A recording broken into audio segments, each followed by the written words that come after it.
moshi. Konbanwa, Pierre. Ah, ohayo gozaimasu. Je m'appelle Pierre Nadeau. Je suis né dans le sud-ouest de Montréal, à Villemort, endroit que la plupart des Montréalais ne connaissent pas.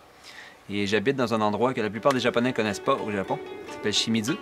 Je suis ici apprenti forgeron de sabre.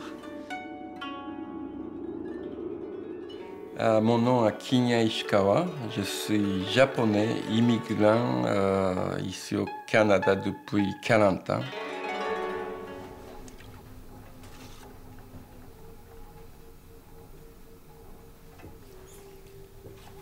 C'était comme l'évolution des jeunes générations en 1965. Je suis plus sorti pour voir c'est quoi, c'est curiosité, pour voir des cultures Amérique Nord.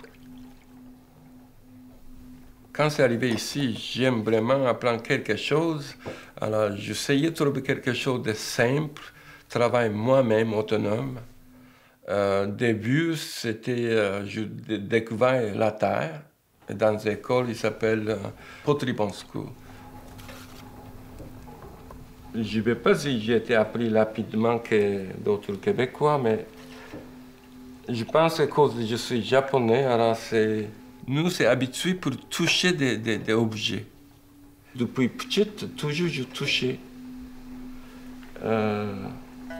Puis souvent, c'est... Grandes personnes parlent de poterie.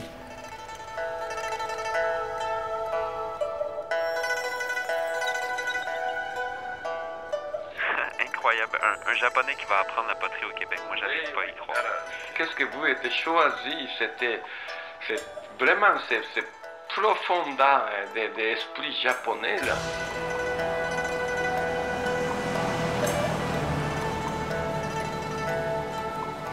C'est toutes sortes d'éléments dans ma vie qui m'intéressaient naturellement. L'attitude dans les métiers traditionnels, les temples, les vieux endroits, les guerriers, les samouraïs, les arts martiaux, les ninjas. Puis à un moment donné, j'ai réalisé avec le temps que tous ces éléments-là me ramenaient au Japon.